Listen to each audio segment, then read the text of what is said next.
భగవంతుడు రెండు చేతులు ఇచ్చిండు. ఆ రెండు చేతులు లేపకుండా ఉద్యమ ఊపిరి లేకుండా తెలంగాణ ఉద్యమం కొనసాగలేదు. కాబట్టి ఉద్యమకారులారా, ఈ చేవెళ్ల గడ్డపై నుంచి మరొక్కసారి తెలంగాణ ఉద్యమ ప్రతిధ్వనించాలి. జై తెలంగాణ. థ్యాంక్ యూ, ధన్యవాదాలు. చేవెళ్ల నిరసన కార్యక్రమానికి వచ్చినటువంటి ఉద్యమకారులందరికీ మరొక్కసారి తల వంచి అభినందన తెలియజేసుకుంటా ఉన్నాను. మిత్రులారా, ఈ రోజు ఈ కార్యక్రమానికి వచ్చినటువంటి పెద్దలు మాజీ మంత్రి గారు, భారతీయ రాష్ట్ర సమితి కార్యనిర్వాహక అధ్యక్షులు అన్న కేటీఆర్ గారు, ఈ కార్యక్రమానికి వచ్చినటువంటి ఈ రంగారెడ్డి జిల్లాకే, ఒక్క చేవెళ్ల కాదు, రాజేంద్ర నగర్ కాదు, మహేశ్వరం కాదు, ఇంకొకటి కాదు, మొత్తం రంగారెడ్డి జిల్లాకే ఒక ఆడపడుచుగా అక్కగా పిలుచుకున్నటువంటి అక్క సబితా ఇంద్రారెడ్డి గారు,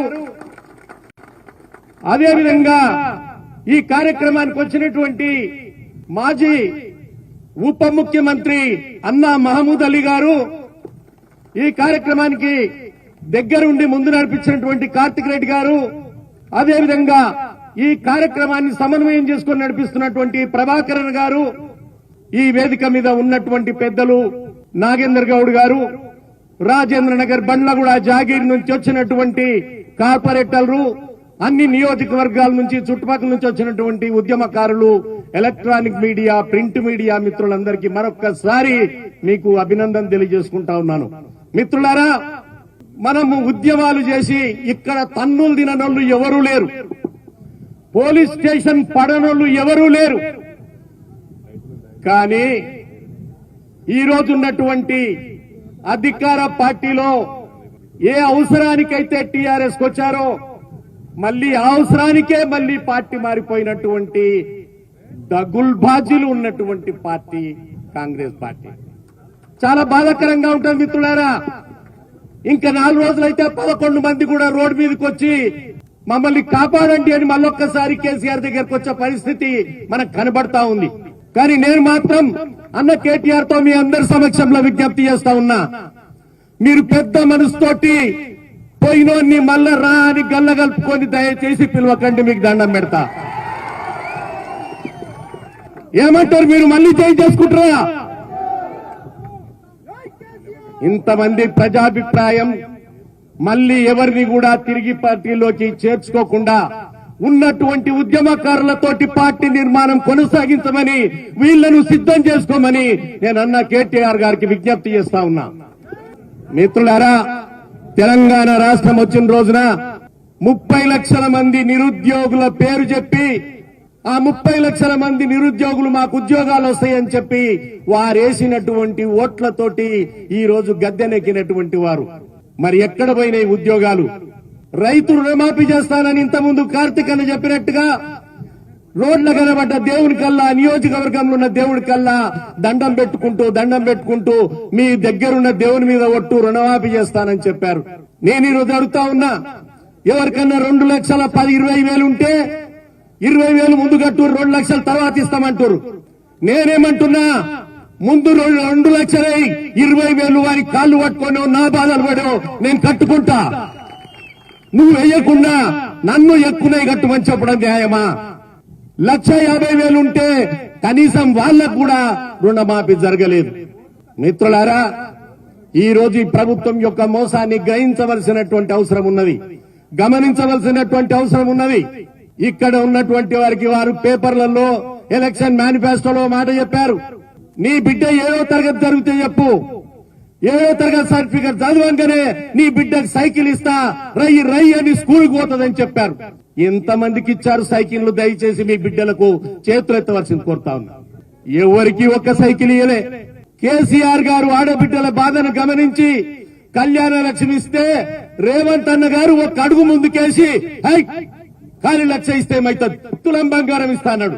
నీ తులం బంగారం మట్టిలో పోను, నా 1,00,000 రూపాయలకే దిక్కులేదు ఈ రోజు. మరి ఎవడికిచ్చావు? ఇక్కడ ఉన్నటువంటి అన్నదమ్ములు చెప్పాల్సినటువంటి అవసరం ఉంది. కేసీఆర్ గారు మహారాజులాగా రోడ్డులో వైర్ వేశాడు, ఇంట్లోకి రానిస్తలేడని చెప్పావు. చాలా సంతోషం, రోడ్లో ఉన్న వైర్ తీసేశావు.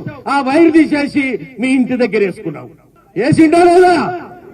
నేనేదన్నా అబద్ధం మాట్లాడితే వెంటనే చెప్పండి, ఇలా నిజం మాట్లాడితే ఖచ్చితంగా ఒప్పుకోండి, చేతులు లేపండి. ఒక పక్కన వైరడ్డం పడ్డదని చెప్పి అదే వైర్ తీసుకుపోయి నీ ఇంటి దగ్గర వేసుకోవడం న్యాయమా?